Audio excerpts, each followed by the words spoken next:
Mulher e Homem. Primeira parte. Com as minhas dissertações sobre o enteal, os pequenos enteais, na oficina da matéria grosseira dos enteais e Peregrina uma alma, dei uma parte do saber da contínua atuação na criação. Expliquei uma pequena parte do vosso ambiente mais próximo e somente daquele que se acha bem intimamente ligado convosco. Não vos dei tais esclarecimentos apenas para que ficasseis conscientes deles, mas sim com aquela finalidade de poderdes tirar proveito disso para a vossa vida na terra, agora, no corpo de matéria grosseira, bem como, simultaneamente, para a bênção daqueles que estão convosco e ao redor de vós. O saber a tal respeito não vos dá vantagem nenhuma, pois cada espírito humano tem o dever sagrado de utilizar beneficiadoramente todo o saber a respeito da criação, para o progresso e a alegria de todos que estejam ligados a ele, ou que apenas entrem em contato com ele. Então, o seu espírito terá alto lucro. Do contrário, nunca. Ficará assim livre de todos os empecilhos e será, pela lei da reciprocidade, infalivelmente soerguido até uma altitude em que possa aurir forças constantemente, as quais são transpassadas de luz, e tem de proporcionar bênçãos onde encontrarem solo adequado aqui na terra. Dessa forma, a pessoa que sabe torna-se forte mediadora da elevada força de Deus. Por isso, quero mostrar-vos o que podeis deduzir das últimas dissertações para o caminho terreno, e o que também tendes de deduzir, pois a palavra não deve ficar sem utilização. Chamei vossa atenção, em traços gerais, para uma pequena parte do tecer e do atuar de bem determinadas espécies de enteais na criação, e mostrei-vos também que nisso o espírito humano se movimentou até agora em total ignorância. O enteal atua e tece com fidelidade no lar da grande criação, enquanto o espiritual deve ser considerado nela como hóspede peregrino, que tem a obrigação de adaptar-se harmoniosamente à ordem do grande lar, apoiando beneficiadoramente, como melhor puder, o atuar do enteal. Deve, pois, colaborar na conservação da grande obra que lhe oferece morada, pátria e possibilidade de existência. Considerando corretamente, deveis imaginar assim: o elevado enteal soltou de si o espírito, ou deu-o à luz, e lhe oferece, no seu grande lar da criação, a possibilidade de uma existência cheia de alegria, pressuposto, naturalmente, que tal espírito não perturbe a harmonia da casa, pois em tal hipótese torna-se um hóspede mal visto, sendo tratado correspondentemente. Nunca poderá então receber e usufruir uma verdadeira existência cheia de alegria.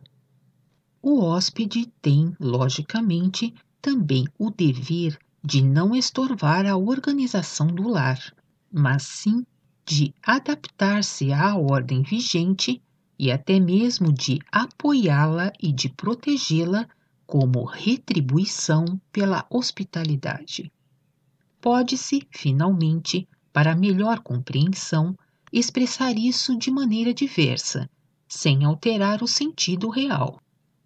O grande divino enteal que tudo abrange, apartou-se em dois, uma parte ativa e uma parte passiva, ou em uma parte positiva e uma parte negativa. A parte passiva ou negativa é a parte mais fina, mais sensível e mais dócil. A parte ativa ou positiva é a parte mais grosseira, não tão sensível. A mais sensível, isto é, a parte passiva, é, porém, a mais forte e predominante, aquela que na realidade atua dirigindo.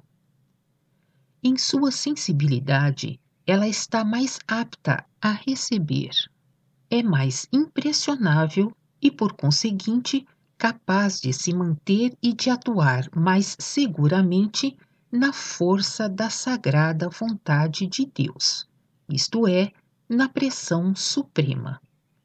Sob pressão, entende-se aqui a impressão, conforme a lei, da espécie mais elevada sobre a espécie mais baixa, e não acaso um ato arbitrário de força, uma pressão de violento e instável despotismo. Assim vedes diante de vós o grande quadro vindo de cima, já não sendo mais difícil compreender que os desenvolvimentos ulteriores na criação sempre se repetem naturalmente da mesma maneira, e finalmente também têm de ser transmitidos para as apartações dos espíritos humanos da criação posterior, como efeito de uma lei uniforme que atravessa a criação inteira. Só que nas diversas planícies e nos diversos graus de esfriamento, isso é designado de maneira diferente.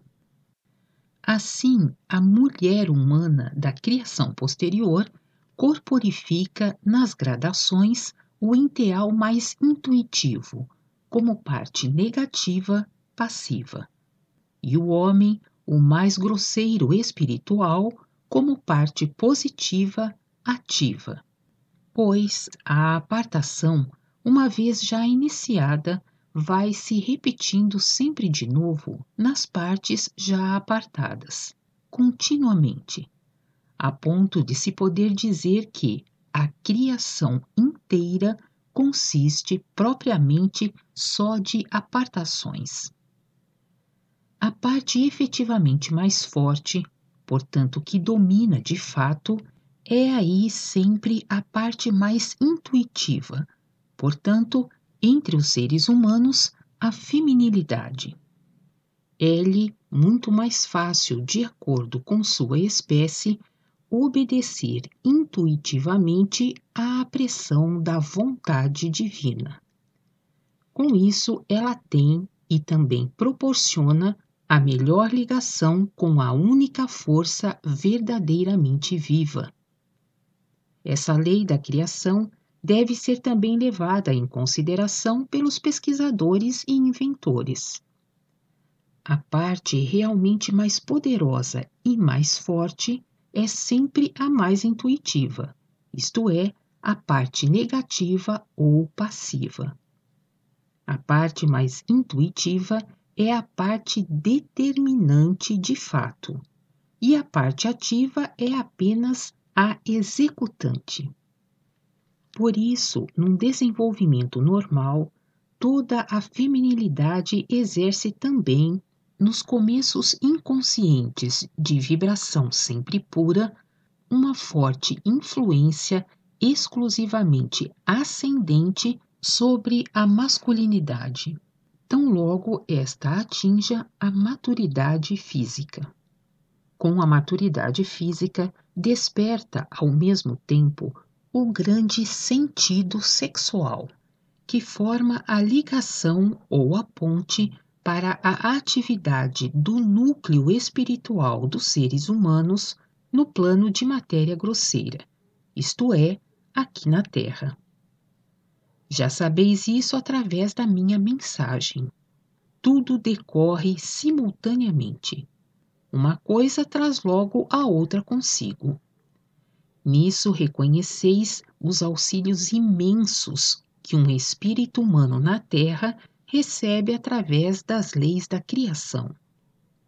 Vedes a proteção quase indescritível e os apoios cheios de graça para a ascensão, apoios que mal podem ser abrangidos com a vista.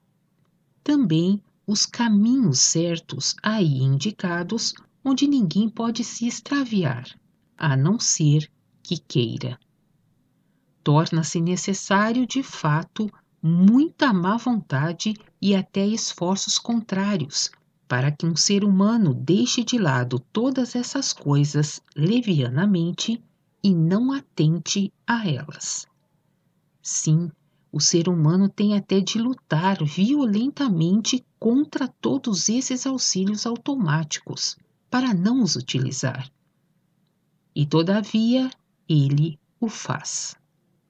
Por isso eu disse, de propósito, que, nos começos inconscientes do amadurecimento, a influência feminina sempre desperta na masculinidade uma vibração pura em direção às alturas, porque aí ela não é influenciada pelo raciocínio estragado e age apenas segundo as leis de Deus na criação. Só quando o raciocínio, com todos os seus artifícios, é nisso também despertado e começa a atuar, é que essa pureza, e com ela todos os auxílios, são arrastados na sujeira e desvalorizados, devido ao mal pensar. O mal pensar é gerado pela impureza da feminilidade, pelas seduções, persuasões de falsos amigos, maus exemplos e, não por último, também através da orientação falsa na arte e literatura. Se com isso, porém, são destruídas e rebentadas as muitas pontes para as alturas luminosas e puras, então é muito difícil encontrar um caminho para a volta. Ainda assim, o Criador onisciente, devido à sua bondade, outorga, através das leis da criação, milhares de possibilidades, bem como auxílios automáticos quando um espírito humano desencaminhado procura de fato fazer ressurgir em si a verdadeira vontade sincera para o que é puro. A mensagem já dá em todas essas coisas suficientes esclarecimentos, de maneira que novas indicações a tal respeito não são mais necessárias para vós. Criaturas humanas, não sabeis absolutamente que graças vós sempre de novo e quase que diariamente calcais sob os pés. Por isso, ignorais também como é grande e quanto aumenta a cada hora o peso de vossas culpas, que tendes de pagar de qualquer maneira, pois todas as leis de Deus que repousam na criação e vos auxiliam também ficarão contra vós, se não as quiserdes observar. Não podeis esquivar-vos do dever de reconhecer nenhuma entre todas as criaturas. E as leis são o amor de Deus que vos permaneceu incompreensível, porque procurastes fazer dele algo inteiramente diverso do que é realmente. Aprendei e reconhecei. Mulher, se não acordas para o teu real valor na criação, agindo então de acordo, esmagar-te-á o efeito retroativo da grande culpa, antes que pressintas. E tu, homem, vê finalmente na mulher aquele grande auxílio de que precisas e do qual jamais podes prescindir se queres vibrar nas leis de Deus. E honra na mulher aquilo para o que Deus a destinou. A espécie de teu sentimento em relação à mulher será para ti portal que leva à luz. Nunca te esqueças disso. Também a masculinidade verdadeiramente forte e legítima nunca se mostra de modo diferente do que com delicada consideração em relação à legítima feminilidade, o que, com os crescentes valores espirituais, se manifestará cada vez mais nitidamente. Assim como a força física efetiva não se mostra através de passos pesados, mas sim no domínio de todos os movimentos, que propicia passos elásticos e leves, evidenciando segurança e firmeza, da mesma forma a verdadeira masculinidade mostra-se através da respeitosa delicadeza em relação a toda a feminilidade que vibra na pureza. Assim é o processo puramente natural, nas vibrações das límpidas irradiações de acordo com as leis da criação. Tudo mais é torcido. Aprofundai-vos em todas essas descrições. Encontrá-las-eis confirmadas por toda parte em vosso vivenciar. Tomai essas palavras como base para as vossas observações. Vereis, assim, muita coisa totalmente diferente, reconhecendo também melhor do que até agora. Mesmo nas coisas mais ínfimas, isso se manifesta bem nitidamente. Não somente na Terra, mas sim em toda a criação. Continua na segunda parte.